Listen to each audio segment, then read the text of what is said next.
Call Education Committee to order. We do have minutes. Motion to approve. Second. Any questions or concerns? All in favor say aye. Aye. Any opposed? Is there any comments that needs to be directed to the committee? Okay, if none. Bill? I'll give you a brief report. We are in the middle of getting school started off to a good start. 10 still holding, and enrollment still up 20,750 odd students, and still receiving more new students. We had an issue with a lockdown situation, I guess 2 weeks ago. Watertown, where all three schools went on lockdown based on a report. I want to thank our law enforcement, local Watertown PD, our SROs, Wilson County Sheriff Department, went off without a hitch. Turned out to be a hoax. It was a swatting deal. I think there was 3 schools that day, Bellevue, us, and Greenbrier. But it was very substantial. The cause was a substantial threat, but everybody worked wonderfully. We did just happen that week to have both dogs on campus, and did check everything out. And we did a debriefing meeting this past week, looking at some areas that we can help. But thank our faculty, our parents. It was not a real situation, but it was not a drill situation either. So it gave us a real look at what that would look like, and to think about what happened in Georgia yesterday. I'm glad it was just swatting. But do want to thank everybody involved for that. And like I said, our weapon detection dogs are working on our campuses, doing a tremendous job, and we're proud to have them. Probably the biggest news coming up, we did set our new board, had our first meeting last night. We are going to 2 meetings a month. The next meeting will be the 23rd, and we're going to try that and see how that goes. See if it makes us a little more efficient. A good example, we got the contract back yesterday on the new Central Pike Elementary. If we weren't meeting until October, we've got a chance now, if that gets approved, since we'll be ready to get that building started. We'll gain a month right there by having 2 meetings a month. And that's just one example. Some kinks to work out with policies, and we'll be doing that. But we did set our board. And getting started working with them. Will be a community informational meeting. I think it's September the 12th. I'll get more information out to you. Mount Juliet High School. It's a rezoning meeting. We have 5 schools that are over the limit, pushing over the limit. We have 2 schools over 100% capacity. Once we open Lagardo, so we'll be discussing the Lagardo Elementary. It's going to impact West. It's going to impact Elsie. Also, we're going to look at offering a rezoning plan that will impact West Wilson Middle and Mount Juliet Middle, moving some of those zones, which in the follow-up of that, it will, of course, impact your high schools.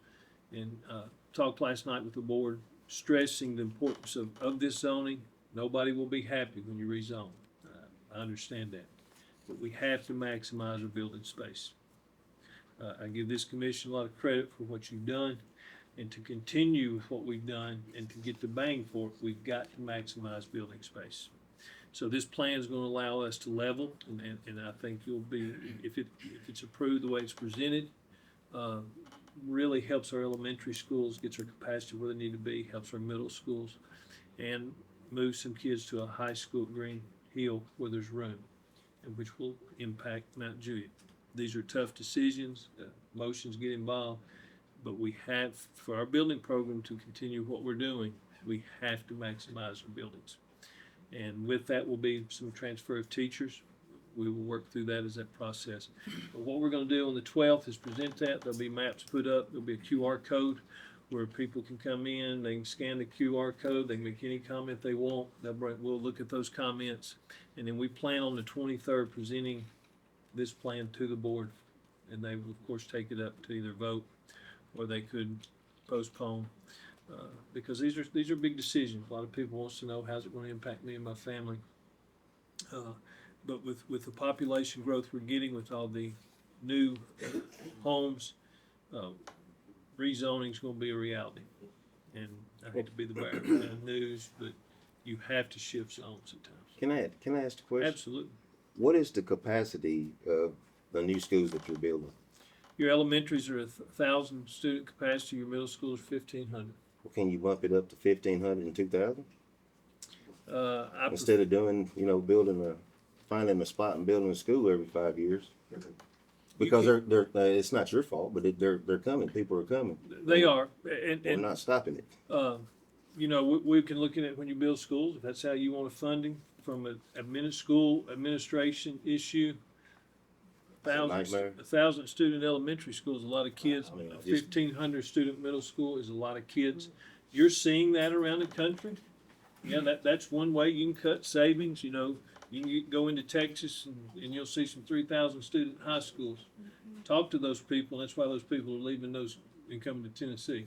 I mean that's. So what we got to stop from coming to Tennessee though. Well, We'll leave them in there. I mean, but I'm at the will of the board and the will of this commission on what you're going to fund. But yes, we bumped those up to where we're at. I will have it at next month's meeting. I've got my numbers, just got them today. I'm not going to give them to you today. That shows our capacity rates and where we're at. But for example, West Wilson Middle is 94% today. And you just built And we on it? just built it. And we did expand that one. Stoner Creek, a year ago, a little over a year ago, it's 104% capacity. Now, and these are telling everybody to understand, there'll be people calling you. When you go in there and say, we're gonna move 200 kids, there's gonna be some people upset. But what I believe is how our schools perform, that all of our schools can perform. And also has the opportunity to help our busing too, believe it or not, in balancing loads and balancing routes. So that's going to be the hot topic for that new board. I hate it for them. Told them that last night, but we've got to continue to look at these zoning. And so that's where we're at on that. Other than that, off to a great start. We're down to less than 50 certified openings. When you got 1,500, that's pretty good. Still getting some applications. Still a lot of movement. Are having some issues with busing again. You may have had some complaints. Tell you where we were at 3 years ago. In the month of August, we were down to 200 some routes. This year, we've had to down 20. The week before school started, we had drivers for every route. 2 weeks before. The week leading up to, 7 of those left us. We still have we're training. We have 2, hopefully we'll be hit the road next week.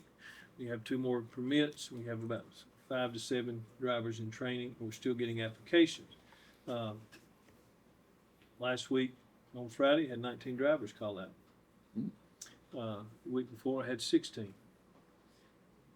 I've got drivers driving everything they can. My transportation director drove 7 routes one day last week. We're in better shape than we were. The other option is to down routes. That's what we used to do. When you down those routes, there's going to be 5 to 10 kids on each route that don't come to school. I told my principal, I understand it's frustrating. We're going to run those routes. We're running a lot of late routes. They're getting to school late. We're having to hold them late, and it's a stress on everybody. But we're in the education business. I believe we're still better off those kids coming to school, even late, than staying home. And until my board tells me otherwise, I'm going to continue on with that. We're working through it. Very comfortable with the transportation department. We continue to work on routing. Proud of one thing on this rezoning. We did it in-house with a computer system. I've got people now that can do that. We can put a district where every kid in Wilson County's out and run that through the computer and tell us where's the best, most efficient way to zone. And that's what this thing's based off. And it didn't cost any money. Last time we had to go out and pay $50,000 for them to tell us that. We're able to do that now in-house. So I understand the frustration. Like I said, that's my responsibility. But this is a nationwide problem. Our pays starting $20, $21 an hour. They can top out at 30. They can receive benefits. That's where we're at. So if they stay at home, can they not log in like when the COVID days were? We do not do They that. don't do it no more. No. Do we have that capability? Yeah, but that's not the best way to learn either. You know, the best way is to get kids to school, and I need a few more drivers in seats. Well, we're closer than we've been. I mean, we'd be glad to hire you if you want to come work. Yeah, You'll be disappointed. I guarantee. I guarantee, because I don't look good in orange. That's the big news. Again, start of school, we did have an issue at, in front of West Wilson. If you got caught in that first week, but like I said earlier, that has smoothed out. We're getting that dismissal time down to 20 minutes. Thank Mount Juke for working with us on that, so we've made progress there too. That's my report. As for a budget amendment, or any questions on my report, or anything else you want to discuss? Is there a motion to approve the report? Motion approved. Second. Have a motion and a second. Any other questions or concerns? All in favor say aye. Aye. Any opposed? All right.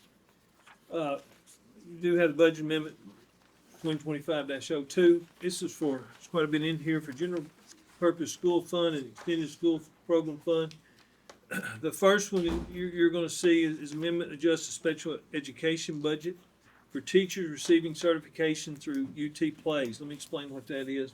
UT has started a program. If you have a license, they will put you through an endorsement only program, not a licensure program, but they will add the endorsement.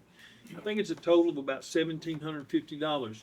If you sign up for that program, you can go ahead and move to special ed and add that special education endorsement. There's some coursework you do throughout the year.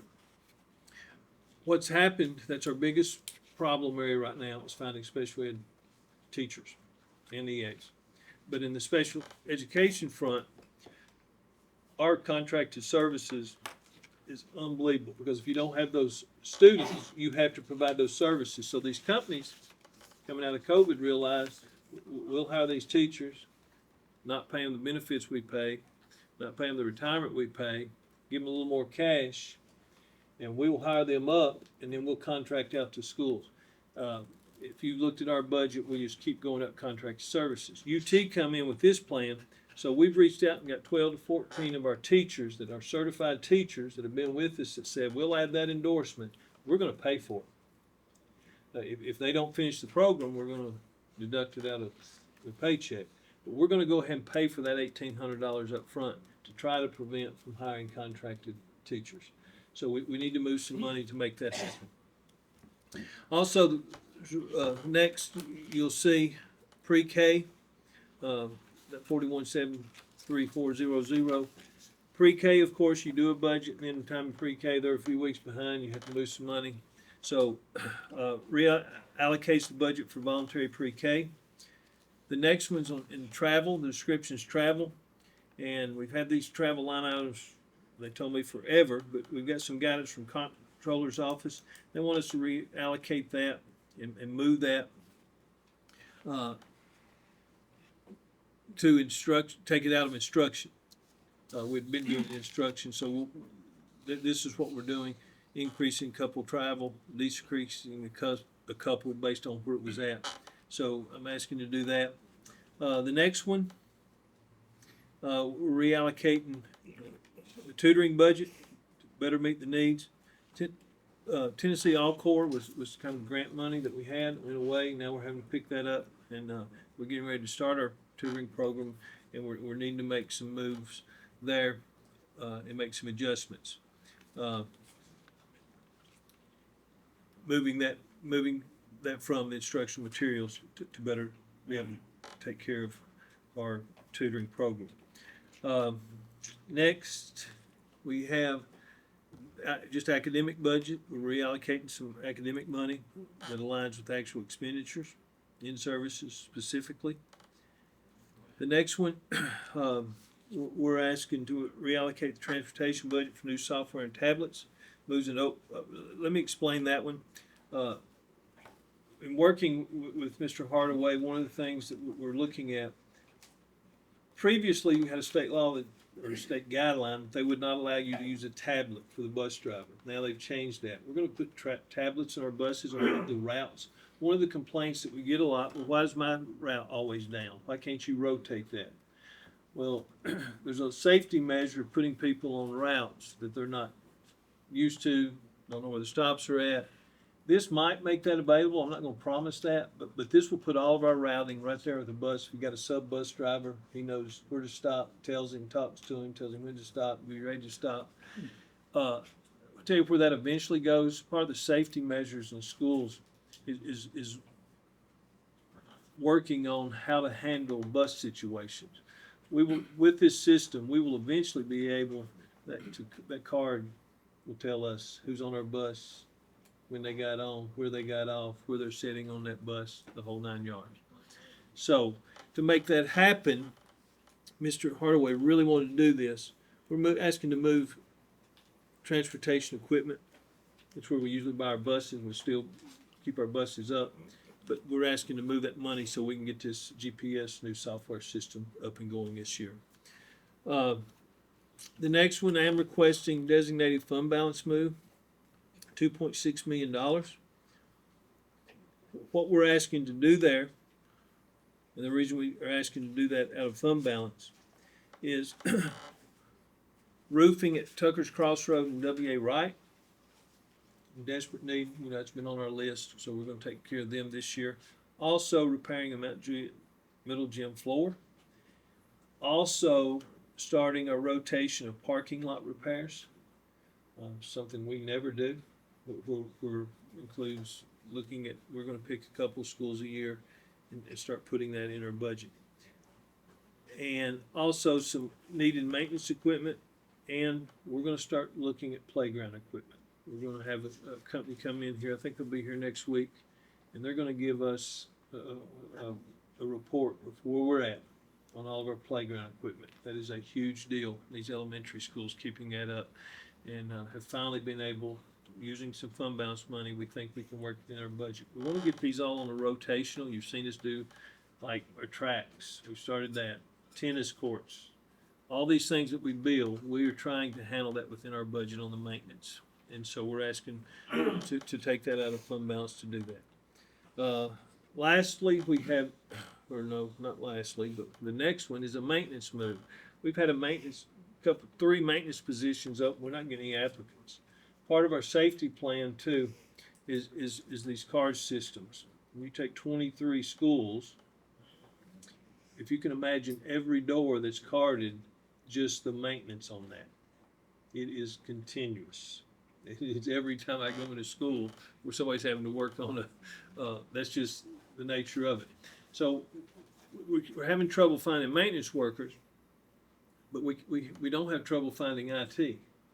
So we're asking to move this to IT, but that'll be their job, because that is an IT issue with dealing with the computers and all of how that lock system works.